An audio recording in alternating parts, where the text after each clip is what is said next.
trying to set up knight e6. So there is a certain time pressure on white, to try to make the most out of your situation. I somehow feel that Magnus should probably go for it unless he finds a very nice stabilizing move with which he feels that he can simply play on for a long time without advantage, but I'm not exactly seeing it. Yeah, knight g5 came across my mind as a tempting move, but I don't think it does anything. It doesn't threaten anything. And black will play knight e6. Okay, we're about to get a move from Carlsen, and it, I think, is queen c2. Yes. Ivanchuk immediately responds with g6, and this is the moment of truth. Queen c2 is a move that you could throw in. And now g4, the move that we focused on, you could also deploy your bishop to a2 and threaten queen takes g6 check. But I'm also not too attracted by that because of knight e6, blocking the influence of white's bishop. And he plays it. He plays bishop a2, but maybe he wants g4 on the next move. Maybe he wants to meet knight e6 with g4. Well, interesting, because Ivanchuk also reacted instantly with king g7. He feels that the position is dangerous. He has to try to put Magnus under pressure clockwise. The position is clearly in Magnus's favor. And now after king g7, it's a fantastic move because g4 can be answered by rook h8. So black is not forced to do something on the king side. He can try to stabilize it. And I really like how Ivanchuk is playing for Magnus's clock. You know, the decision to play king g7 quickly, it's a gutsy one. Black's position is scary. It's easy to rationalize spending, 20 minutes here. But Ivanchuk feels confident that his best chance is to complicate this game. Magnus with 14 minutes now for 9 moves, and that's a lot of moves to play, especially if the situation sharpens up even further after g4, rook h8. White can swing the rook, Peter, to f4 at some moment. Rook f4 is possible, and then black has many ways to defend the f7 pawn, mostly knight e6 and knight d5. And probably knight d5 is for choice, because knight e6 can be met with bishop takes e6, and you cannot recapture with the queen because of knight g5, forking the queen and the f7 pawn. So rook f4, knight d5 honestly looks kind of stable for black. I'm not getting the vibes that black is imminently losing here at all. Yeah, it's very sharp. A battle, basically. I mean, let's just put it on the board to understand what we'll talk about. g4, rook h8, rook f4, hitting that pawn. But there is also one other aspect that at some point e5, e6 also looks so tempting. And the reason why it's so tempting is that now that the pawn is on g4, if, for example, we just back here to the current position, if white plays e6, which is very thematic and very natural, I believe that black's best reaction is f7, f5, making sure that you lock the position down, eliminate any kind of g4 ideas. Yes, white has certainly many interesting options, but black is setting up some kind of a defense, and this is what Chucky is relying on. On the other hand, after g4, rook h8, e6, there is no more f5. How are you gonna keep the position locked? God, e6 is just a power move, and if you have to play knight takes e6, then white could play the simple bishop e6, fe. Okay, the tempting move here is knight g5, but there's also rook a4 to e4, maybe even stronger. And here it feels like black's position is completely crumbling. Yeah, this already feels lost. So can g4 be met with anything other than rook h8? I don't really think so. Again, if you have to play h takes g4 and you allow the rook to get into the attack via the g file, then h5 becomes a massive threat, and e6 becomes an even stronger threat than it is in this position. No, I think g4, I'm looking at this more carefully, and the more I look at this, the more powerful white's attacking ideas start to seem. Yes, on the other hand, the problem for white is that he has tons of opportunities and very tempting options. However, everywhere black seems to be having some kind of a response. Yeah, this drive one crazy. Yeah? You feel like, okay, there should be something how forcefully I can make the most out of my position.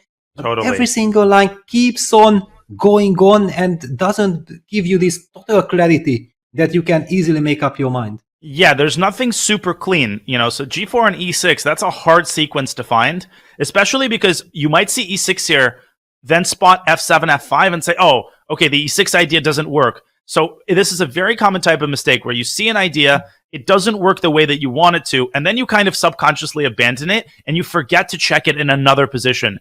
I mean, we're talking about some really complex lines Magnus now down to 11 minutes. This is going to be a fascinating next 9 moves, and anything can happen. The position very double-edged.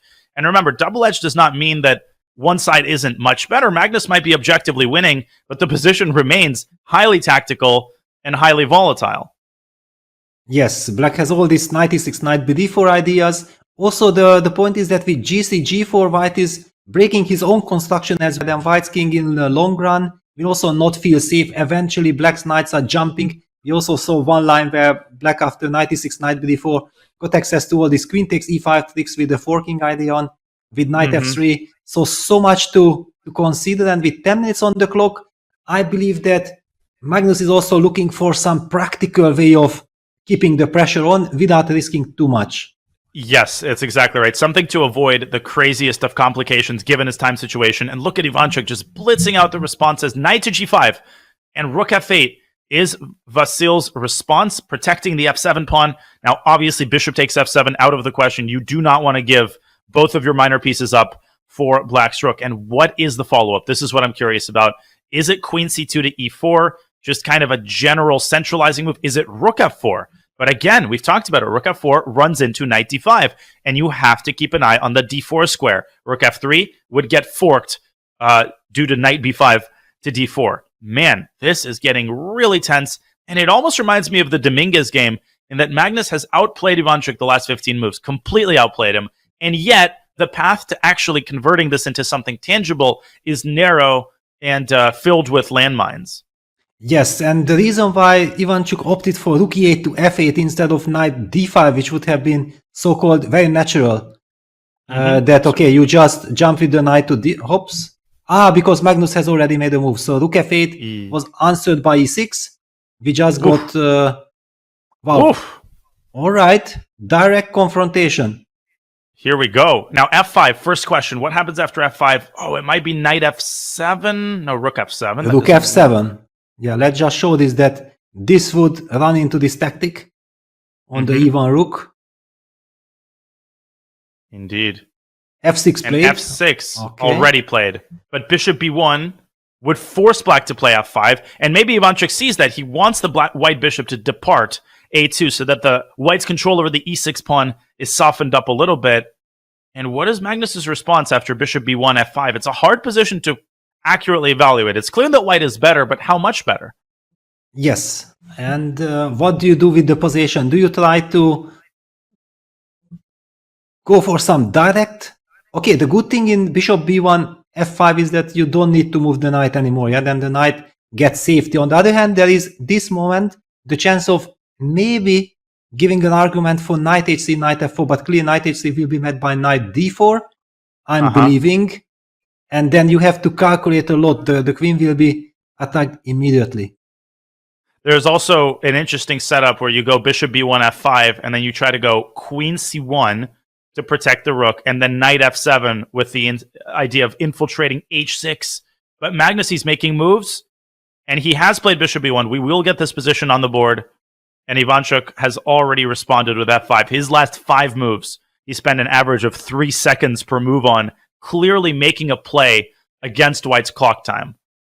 Yes, and I'm highlighting already what you just mentioned, that yes, there is this very instructive idea, and typical also kind of, it's a common knowledge that the queens and the bishop combination works the best if you place the queen on another square than the bishop. Yeah, this bishop queen battery has already done the job, weakened all the dark squares in black's position, so now it's time to place that queen on dark square. Indeed, big decision here. And it appears, by the way, that we are about to get a result in our Caruana Duda game. A fascinating Petrov battle, which looks good for Fabio at some point, but Duda with some excellent play neutralizing Fabiano Caruana's advantage. They are about to draw. So I'm keeping an eye on that game as well. When we get a result, we will pan out to that game and hopefully catch the handshake. But nonetheless, just felt like I should mention it. Queen c1 played. And Ivanchuk's only way of protecting himself against this knight f7, queen h6 idea. First of all, there's knight d6, but that seems very passive. He can also try to anchor himself to the e6 pawn so that when white plays knight f7, he's able to capture that pawn with the rook. So rook d6 also comes to mind here. but it feels like he's teetering on the edge of catastrophe. Yeah, because actually after rook d6, white can bring that bishop back to a2. Look at this. The bishop started its journey from g2. We spoke about that the bishop on g2 was doing nothing. Magnus played bishop f1, bishop d3. Yeah, bishop a2 or also knight f7. I mean, the rook d5 move didn't really do that much. On knight f7, knight e6, is that possible? I mean, we have to calculate. It looks very shaky for black. Knight back to knight back to g5 and bishop a2. God, this has to be just dead lost for black. Yes. Knight bc7, bishop a2, rook d6, and you just need, you can blow on that knight on e6 and it'll collapse.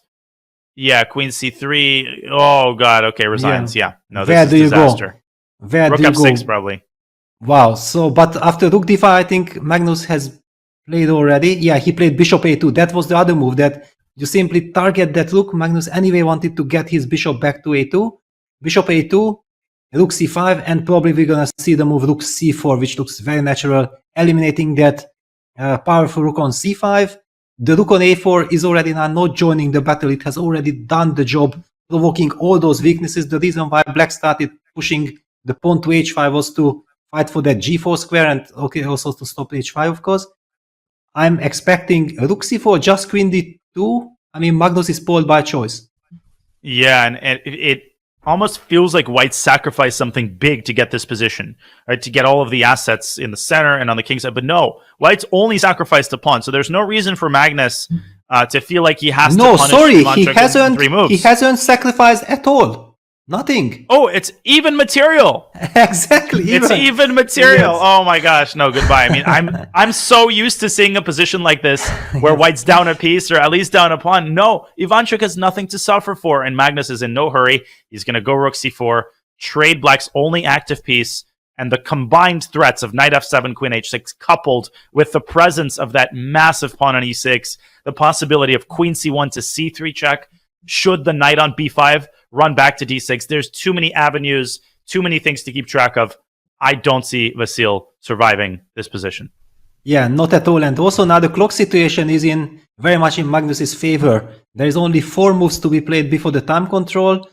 He has 7 minutes, more than 7 minutes, plus the 30 seconds increment, and the position is such that he has already made all the tough decisions. Yeah, now it's basically time to cash in, and the position seems like simply gives him all the chances to do that by simple measures.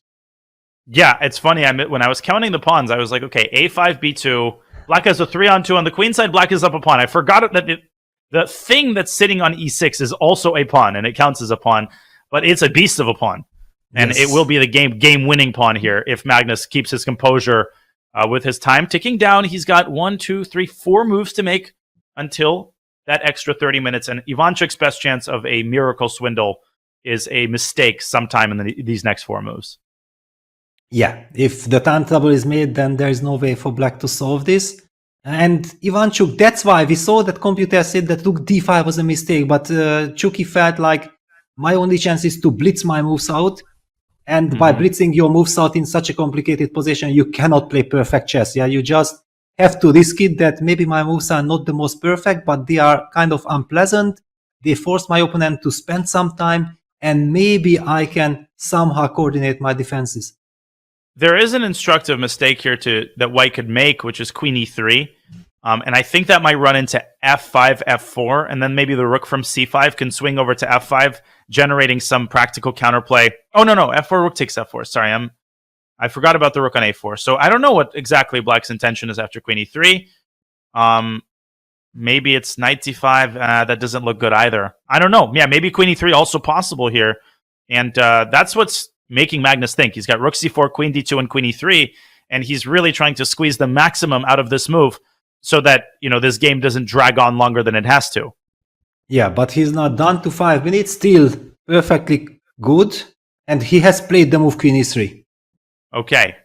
So the eval bar shoots down a little bit. Is it because of knight c7 to d5? And what happens if white just drops the queen back to d2 then? Right? So it's funny. White could play queen d2, rook d8, queen e3, but Magnus is likely going to do it the other way around. Queen e3, knight d5, queen d2. And if Ivanchuk plays rook d8, again, there is this knight f7, queen h6 trick that we should not forget about. Yes. And look at that rook on c5 is kind of trapped. Black's construction is just very shaky. So queen e3, very nice move, and basically fits perfectly into this perfect harmony approach of Magnus Carlsen. Yeah, he does not want to make any decisions. He feels like this rook on c5 is an awkward piece. Why should I trade that rooks? There is no reason to trade any rooks here for white. He keeps all the pieces on the reacting. I mean, knight f7 is a deadly threat with the queen h6. Yeah, Chucky has played the move knight d5 on the board. Yep, as expected, and queen d2 will follow quickly, I think. Of course, queen e5 check is something to investigate, but why would you allow knight d5 back to f6? Why seek complications when you can just chill on this very nice central square on d2? But there is also an argument that after knight f6, there is queen takes c5, queen takes e5, e7, setting up knight e6 fork. Beautiful idea. I think we got to show that really quickly. But does it work? Knight c7, fantastic defense. Yes. Okay, but Magnus has made a move. Queen d2. Yes. As expected. And rook d... Well, no, rook d, knight f7 again. Knight f7 is a huge threat. Knight f7, queen h6. How does Ivanchuk stop that? Yeah, well, I guess there is no stopping position. Okay, somewhere some f5, f4. Yeah, it's kind of the only chance, but I don't see it's ever working. It's one of those things where, yeah, the eval bar dropped a little bit, but we shouldn't put too much stock in it. Just look at this position with your own eyes. I mean, it's total misery for Vasil, and Carlsen now within 2 moves of making time control. He's got to be very comfortable here. And also, let us highlight that the queen on e7, it's famous that you don't want the strongest piece, the queen, blocking a pawn, because that's just too much of a handicap. And this is what black is faced with. The queen cannot really move because of e7, then knight e6 check with triple fork and whatsoever. Nothing really moves. Yeah, it's so difficult to even suggest a move for black. I mean, f4 here is a shot into thin air. White can just play g takes f4. And moreover, I mean, bishop from a2 can drop back to b1. Vasil, I think, played rook f6, if I'm not mistaken. Yep, rook f6. Okay, so he's preventing knight f7, because then there will be rook takes c6. But even b4 white can play and win a pawn on d5, among other things. Hard move to play, though, because it shuts down your own rook. Yes, exactly. I was highlighting that rook on c5, and I was toying with the idea of going b4, but I was never exactly sure that, unless I'm completely sure that I'm completely winning, I don't want to do that. Yeah, exactly. Because black plays rook c3, and you give up some squares. Okay, so Magnus still has some work to do. I mean, this is winning, but it's not winning because of anything forced. It's winning just because of the superiority of white's pieces, but you actually have to destroy black's defensive construction here, and that's not easy to do because knight f7, well, it meets with rook takes c6. Black is holding on for the time being.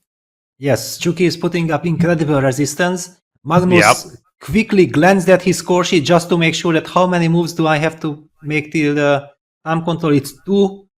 And b4 is a little bit of a tough decision in time trouble. Yeah, that, okay, you understand that probably you are winning a pawn, but at the same time, you spoil the harmony with that move. And you have to factor in this very nasty counter chance. When you look with the engine, you see, okay, b4, the rook has to move. I play bishop takes d5, cd, queen takes d5. But then in that resulting position, there is the move f5, f4. And that attacks the g3 pawn. The rook on a4 is out of the game. So maybe there's knight e4 after that. No, there isn't, because the rook takes e6. So, you know, actually, the situation is a lot more complicated than it may appear. And I think Ivanchuk's defense has been a lot better than the engine gives it credit for. I think he is succeeding in posing serious practical challenges to Magnus. And there it is. What did he play?